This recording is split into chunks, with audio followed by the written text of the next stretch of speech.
మీ అమ్మగారికి ఇవ్వండి అమ్మా ఫోను, నువ్వు విను తర్వాత. మేడం అమ్మా యాక్చువల్ గా మీరు పోలీస్ స్టేషన్ లో కంప్లైంట్ ఇచ్చి వాళ్ళ అమ్మ నాన్న మీద కూడా ఇచ్చారా, అబ్బాయి ఒక్కడి మీద ఇచ్చారా? వాళ్ళ వదిన మీద వాళ్ళ అమ్మ వాళ్ళ నాయన కూడా పోలీస్ స్టేషన్ వాళ్ళు కూడా పిలువ నంపించారు. పోలీసు వాళ్ళు ఫస్ట్ పిలువ నంపించారు. వాళ్ళు మాకు తెలియకుండా ఎట్టబోయాడో ఏమోనయ్యా అని చెప్పేసి వెళ్ళిపోయినారు. ఆ రోజు నుంచి ఈ రోజు దాకా ఈ బిడ్డ ఎట్టుంది గాని ఆ పసిబిడ్డ ఎట్టుందని గాని వాళ్ళు ఏం పట్టించుకునేది లేదు. వాళ్ళ అమ్మ గాని వాళ్ళ వదిన గాని వాళ్ళ అమ్మ వాళ్ళ నాయన గాని వాళ్ళ అక్క వాళ్ళ బావ గాని ఎవరు పట్టించుకోలేదు మేడం. ఇంకా ఇల్లు బాడు కట్టకుండా అయిపోయి 2 నెలలు బాడుగా ఈ కరెంటు బిల్లు అవన్నీ నేను వాళ్ళ ఇంటి బాడు కట్టి నా ఇంటి బాడు కట్టి నేను పడ్డాను, కష్టాలు పడ్డాను మేడం. నేను అదేమ్మా తెలుస్తుంది. తీసుకొచ్చి ఏం మాట్లాడలేదు మేడం వాళ్ళు. ఇప్పుడు కనీసం ఫోన్ చేస్తానా ఎలా ఉన్నారమ్మా మీరు అని ఒక్క మాట అడగడం లేదు మేడం వాళ్ళు. ఇల్లు ఖాళీ చేసి ఎంతకాలం అయిందమ్మా? ఇల్లు ఖాళీ చేసి ఇప్పటికి అయిపోయింది. ఇప్పుడు 2 నెలలు అయింది ఖాళీ చేసి. 3 నెలలు వస్తాడని ఎదురు చూశాను. అట్టే బాడుగా అట్టే కట్టుతా ఉన్న వాళ్ళు ఇల్లు ఖాళీ చేసేయండి మీరు, ఇంట్లో మనుషులు లేరు కదా, అందులో టయానికి వాళ్ళకి బాడు కట్టలేకపోయాను నేనా. వాళ్ళు ఏంటంటే కట్టకపోతే అట్టమ్మా మేము ఏదో ఇచ్చుకొని 10 రూపాయలు మేము దాని మీద వస్తుందని మేము బతకాలనుకుంటే మీరు రెంట్ సరగా కట్టట్లేదు కాలేజీ అంటే అన్ని కాలేజీ నేను ఉండే చిన్న ఇల్లు ఉండేసరికి అది అన్ని బయట పెట్టుకున్నా మేడం. వాళ్ళ ఇంట్లో వాళ్ళు ఏమంటున్నారు? వాళ్ళకి ఏమైనా ఆస్తులు ఉన్నాయా? వాళ్ళకేం ఆస్తులు అంటే ఏం లేదు. ఏది వాళ్ళ అమ్మ నాన్నకి వేరు వారసత్వ ఆస్తి గాని మీ అల్లుడు సంపాదించిన ఆస్తి గాని ఏమైనా ఉన్నాయా? ఏం లేదు.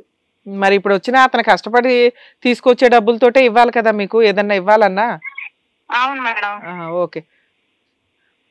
అమ్మాయి ఎవరో తెలుసా, ఎవరితోనో వెళ్ళిపోయాడు అనేది? ఆ అమ్మాయి అయితే ఇక్కడనే సూలూరుపేటలోనే ఉండదు మేడం. ఆ అమ్మాయి అయితే వేరే అమ్మాయి మ్యారేజ్ అయిన ఎవరా అమ్మాయి? మ్యారేజ్ అయిన అమ్మాయా లేకపోతే ఈయన లవరా? లేకపోతే ఆ అమ్మాయికి ఫస్ట్ భర్త చనిపోయాడంట, తర్వాత ఇంకొక అబ్బాయితో పరిచయం పెట్టుకునింది, 2 బిడ్డల అమ్మాయికి. మళ్ళీ వాడికి హ్యాండ్ ఇచ్చేసి ఈడితో స్నేహం చేస్తుంది. ఇప్పుడు ఈడికి హ్యాండ్ ఇచ్చేసి ఇంక వేరే వాడితో ఉంది ఇప్పుడు.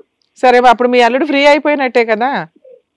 ఆడు ఫ్రీ అయిపోయినాడు. సరే ఫ్రీ అయిపోయినాడు ఇంకా సరే లేదు అయింది నా భార్య బిడ్డలు చూసుకుంటానని ఇంటికి రావచ్చు కదా. అట్ట రావట్లేదు మేడం. వాడు నాకు వద్దు అన్నాడు. సరే వద్దు అన్నావు కదా, ఏదో రీజన్ చేసి ఆ బిడ్డకి ఏం న్యాయం చేస్తావు, ఈ కట్టుకున్న దానికి ఏం చేస్తావు, అదన్నా చెయ్యని కూడా అడుగుతున్నావు. అది కూడా లేదు.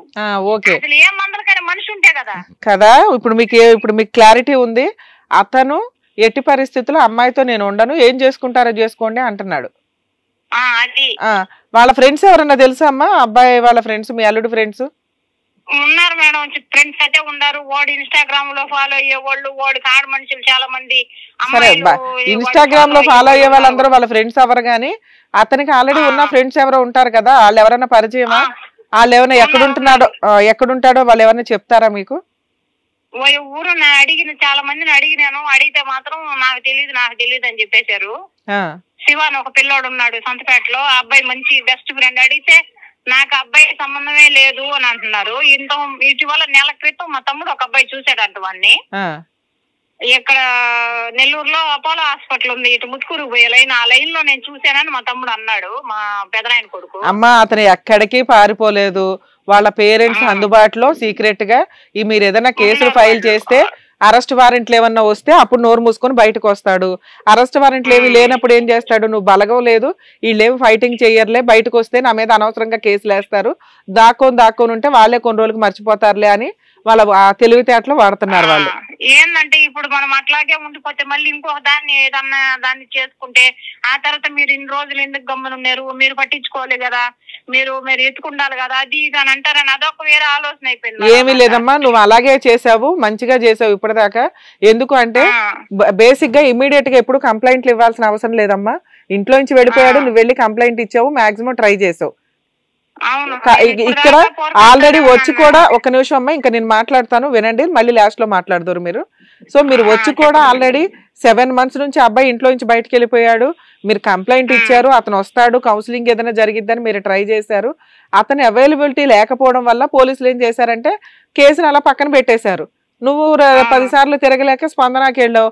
అక్కడ కూడా నువ్వు వెళ్ళి ఏం అడుగుతున్నావు, నీకు కావాల్సింది ఏంటి అనేది ఫస్ట్ నీకు క్లారిటీ కావాలి. మీరు కన్ఫ్యూజ్ లో ఉండి మీరు ఎందుకు వెళ్తున్నారు? అబ్బాయి అక్రమ సంబంధం పెట్టుకున్నాడండి, ఎవరితో వెళ్ళిపోయాడండి, ఆ అమ్మాయి ఇంకొకరు తెలిపోయిందని ఇతను ఆల్రెడీ ఇంట్లో వదిలేసి మా అమ్మాయిని డైవర్స్ ఇమ్మని ప్రెజర్ చేస్తున్నాడండి, ఇంట్లో పట్టించుకోవట్లేదండి, మా అల్లుడిని ఎతికి పెట్టండి అని కంప్లైంట్ ఇస్తున్నావు నువ్వు. అది రాంగ్ కదా. నువ్వు ఇవ్వాల్సిన కంప్లైంట్ ఏంటి? ఇప్పుడు మీకు క్లారిటీ ఉంది, ఇతను భార్య పిల్లల్ని సరిగ్గా చూసుకోడు, ఏం చేసినా నేను వేరే ఉంటాను, నాకు డైవర్స్ ఇప్పించండి, వేరే పెళ్ళన్నా చేసుకుంటాను కానీ ఈ అమ్మాయితో నేను కలిసి ఉండను అంటున్నాడు. సో అట్లాంటి వ్యక్తి ఈ రోజున దాక్కున్నాడు, వాళ్ళ ఇంట్లో వాళ్ళకి తెలుసు. తెలీదు అనుకోవడం మన మూర్ఖత్వం. ఎందుకంటే వాళ్ళ ఇంట్లో వాళ్ళకి తెలియకుండా ఎవడో ఉండడు, అంత పారిపోయిన వ్యక్తి అయితే కాదు. సో ఇప్పుడు అతన్ని ఆ కలుగులో నుంచి అతన్ని బయటికి తీసుకురావాలి అంటే మీకున్న మార్గాలు ఏంటి, మీరేం చేయగలరు? ఇప్పుడు మనం ఏదో టీవీ షోకి పిలిచేసినా అతను గబుకుని పరిగెత్తుకొని రాడు. మీరేం చేసుకుంటారో చేసుకోండి, నాకు అసలు ఫోన్ కూడా కలవదు. అర్థమవుతుందా? వేరే నెంబర్లో, ఆ నెంబర్లో మనం ట్రై చేసినా గానీ వాళ్ళు లిఫ్ట్ చేయరు, నెక్స్ట్ రాను కూడా రారు. ఇప్పుడు మీకున్న ఆప్షన్ ఏంటంటే పోలీస్ స్టేషన్ లో పెట్టిన కంప్లైంట్ అతను ఒక్కడి మీదే కాకుండా వాళ్ళ ఫ్యామిలీ మెంబర్స్ అందరి మీద. అంతకు ముందు మీరు జస్ట్ కంప్లైంటే ఇచ్చారు, అది కేసుగా అవల. ఎఫ్ఐఆర్ అయ్యిందా? అయ్యింది మేడం, తీసుకున్నారు వాళ్ళంటే కంప్లైంట్, అమ్మాయి దగ్గర సంతకం తీసుకున్నారు. ఎఫ్ఐఆర్ అయ్యిందా? ఎఫ్ఐఆర్ చేశారో లేదో కూడా మాకు తెలియదు.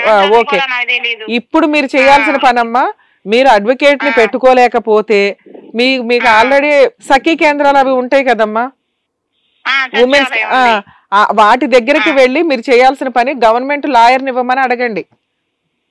ఫ్రీగా అడ్వకేట్ ని పెట్టుకునే రైట్స్ మీకు ఉంటాయి. మీకు అక్కడికి వెళ్ళినా మీకు ప్రాపర్ గా తెలియలేదంటే నెల్లూరు డిస్ట్రిక్ట్ కోర్టు ఉంది కదా, ఆ కోర్టులో లోక్ అదాలత్ అని ఒకటి ఉంటదమ్మా. అక్కడికి వెళ్ళి మీరు ఒక కంప్లైంట్ ఎవరి మీద, మీ అల్లుడు మీద, వాళ్ళ అమ్మా నాన్న మీద, ఇది అరేంజ్డ్ మ్యారేజ్ కదా, అందరి మీద కంప్లైంట్ ఇవ్వండి. ఎప్పుడు స్టార్టింగ్ నుంచి ఏం జరిగింది ఇప్పటిదాకా, ఏమని ఇలా సంబంధం వాళ్లే వచ్చారండి, పెళ్లి చేసాం, ఇంత ఖర్చుతోటి ఇంత కట్నం ఇచ్చాం, వాళ్ళు అత్తగారు ఇట్లా చేశారు, ఆ మాంగారు ఇట్లా చేశారు, వీడేమో ఇలా చేసుకుంటూ వచ్చాడు, పిల్లని అమ్మాయిని ఇట్లా వదిలేశాడు, మేము అయినా కానీ కాపురం నిలబెట్టుకోవడానికి ఇప్పటిదాకా ట్రై చేసాము, ఎక్కడున్నాడో తెలియట్లేదు, పిల్లల పోషణ ఇవన్నీ అన్యాయం అవుతుంది, వాళ్ళకి కష్టంగా ఉంది, సో వీళ్ళ మీద యాక్షన్ తీసుకోండి అని అతని మీద, అతని ఫ్యామిలీ మెంబర్స్ మీద మీరు ఒక కంప్లైంట్ ఇవ్వండి. అతను దొరకడు కదా అని మనం ఏ కేసు పెట్టకుండా అతనే రావాలి అని కూర్చోవద్దు. అతను ఎలా వస్తాడో చెప్తున్నా అది ఫాలో అవ్వండి. మీరు లాయర్ ద్వారా ఫాలో అయితే ఆ లాయర్తో ఒకసారి మాతో మాట్లాడించండి, నేను చెప్తాను, మీరు ఫైనాన్షియల్ గా లీగల్ గా కాస్త రీజనబుల్ లాయర్ని ఒకళ్ళని చూసుకోండి. ఓకేనా? ఇప్పుడు ఉన్నప్పుడు ప్రొసీడింగ్స్ ఆ కంప్లైంట్ ఇచ్చేటప్పుడు అందరి పేర్లు ఉండేలాగా చూసుకొని ఇస్తే మీ అల్లుడు దొరక్కపోయినా వాళ్ళ ఫ్యామిలీ మెంబర్స్ దొరుకుతారు. వాళ్ళైతే మాకే సంబంధం లేదు, అసలు నీకు అమ్మ సంబంధం రావట్లేదు. వాళ్ళు వచ్చారు పోలీస్ స్టేషన్ కూడా, వాళ్ళే వచ్చి మాతో కూడా కేసు పెట్టారు. వినండి, వాళ్ళ అబ్బాయి కనిపించలేదని వాళ్ళు కేసు పెట్టుకుంటారా? అది రాంగ్, పెట్టుకొనివ్వండి. మీరు పెట్టే కేసు మీ అల్లుడు కనిపించట్లేదని కాదు, మీరు పెట్టింది మొన్న అలా పెట్టారు, అలా పెట్టడం వల్ల వాళ్ళు వచ్చి మా అబ్బాయి మాకు తెలియదు, వాళ్ళు ఏం చేస్తారో చావమానండి, మాకు సంబంధం లేదని వెళ్ళిపోతున్నారు వాళ్ళు. మీరు పెట్టాల్సిన కేసు ఏంటి? ఇప్పుడు నేను చెప్పిన ప్రాసెస్ లో పెట్టాలి. మీకు తెలియకపోతే లాయర్ని పెట్టుకోండి. సో ఇప్పుడు చెప్తారమ్మా, అందుకే ఒకవేళ తెలియకపోతే నాతో మాట్లాడించండి, నేను చెప్తాను మీకు అంటున్నా. ఎక్కడుంటారు గవర్నమెంట్ లాయర్లు అంటే సఖీ కేంద్రం దగ్గరికి వెళ్ళి మీరు కంప్లైంట్ ఇవ్వండి, ఇలా హెరాస్మెంట్ జరిగింది అని కేసులు పెట్టేయండి అంటున్నా. సచివాలయంలో కూడా ఒక పోలీస్ మేడం ఆమె కూడా వచ్చి పోలీస్ స్టేషన్ కూడా మాట్లాడింది, ఏమి ప్రయోజనం అవ్వలేదు. అమ్మా మీరు పెట్టిన కేసు రాంగ్ అమ్మా అని చెప్తుంటే నీకు అర్థం కావట్లా. రాంగ్ అంటే సరేలే మేడం, సక్రమంగా మీరు కేసు పెట్టలా, మీరు వెళ్ళిన కేసు వేరు, ఇప్పుడు నేను చెప్తున్నా కేసు వేరు. ఇప్పుడు నేను చెప్తున్న కేసు ఒక మహిళ, ఒక భార్య పెట్టే కేసులు చెప్తున్నాను. మీ అల్లుడు దొరికినా దొరక్కపోయినా నువ్వు ఆ కేసులు పెట్టేసి ఉండడం వల్ల ఇవాళ కాకపోతే రేపన్నా మీ అల్లుడు బయటకు వస్తాడు. ఎందుకు అంటే మీ అల్లుడు బయటికి రాకపోతే వాళ్ళ పేరెంట్స్ రెగ్యులర్ గా కోర్టుల చుట్టూ తిరగాల్సి వస్తుంది, అది చాలా లాస్ అవుతుంది వాళ్ళకి. అర్థమవుతుందా? సో ఇప్పుడు ఆ కేసులు ఏం కేసులు ఎలా పెట్టాలి అనే దానికి చెప్తున్నాను, వినండి. నువ్వు పిలిచి మీ అల్లుడి మీదే కేసు వేస్తున్నావు, మీ అల్లుడి మీదే కేసు వేయడం వల్ల వాడు లేడు, అతను ఎవరో మాకు తెలియదు, మా దగ్గర లేడు, అసలు మా అబ్బాయి ఏమైపోయాడని మాకు భయంగా ఉందండి అని వాళ్లే ఎదురు కంప్లైంట్లు ఇస్తారు ఎప్పుడైనా గానీ. సో నువ్వు పెట్టిన రాంగ్ కేసు అవడం వల్ల నీకు రియాక్షన్ ప్రాపర్ గా లేకపోవడం, అరే కోర్టులకు వెళ్తే నాకేమీ న్యాయం జరగదేమో, నేను వదిలేస్తాలే, నేను తిరగలేకపోతున్నానని నువ్వు వెక్స్ అయిపోతున్నావు. కొంచెం ఓపిక పట్టుకొని కరెక్ట్ కేసులు ఫైల్ చేస్తే అతను ఎక్కడ దాక్కున్నా బయటకు వస్తాడు. ఎందుకంటే వాళ్ళ పేరెంట్స్ అంతా కోర్టుల చుట్టూ తిరగాల్సి వస్తుంది. సో ఇప్పుడు మీరు చేయాల్సిన పని ఒక అడ్వకేట్ నన్నా పెట్టుకోవడానికి చూడండి. సోషల్ సర్వీస్ చేసే అడ్వకేట్లు దొరుకుతారు మీకు. లేదు అలా ఎవరు దొరకట్లేదండి మాకు ఇక్కడ అంటే సఖీ కేంద్రానికి వెళ్ళినా సరిపోతుంది. లేదా పోలీస్ నేను చెప్పినట్లు నెల్లూరు డిస్ట్రిక్ట్ కోర్టులో లోక్ అదాలత్ అని ఉంటుందమ్మా. అక్కడికి వెళ్ళి కంప్లైంట్ ఇస్తే మీకు గవర్నమెంట్ లాయర్లు కావాలి, ఇట్లా 498 DVC మెయింటెనెన్స్ కేసులు వెయ్యాలండి అతని మీద వాళ్ళ ఫ్యామిలీ మెంబర్స్ మీద. ఇలా హింసించారు, పిల్లకి వచ్చే పెన్షన్ కూడా వాడేసుకుంటూ ఉండేవాడు, ఎదురు మానసికంగా శారీరకంగా కొట్టాడు కదా 2-3 సార్లు.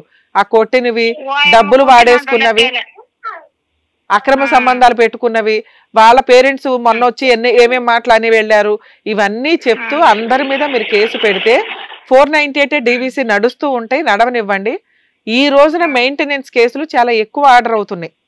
మీకు ఆర్డర్ అవడానికి ఏదైనా 1 year 2 years పట్టొచ్చేమో కానీ మీరు ఈ రోజు కేసు ఫైల్ చేస్తే ఈ నెల నుంచే క్యాలిక్యులేషన్ వస్తుంది.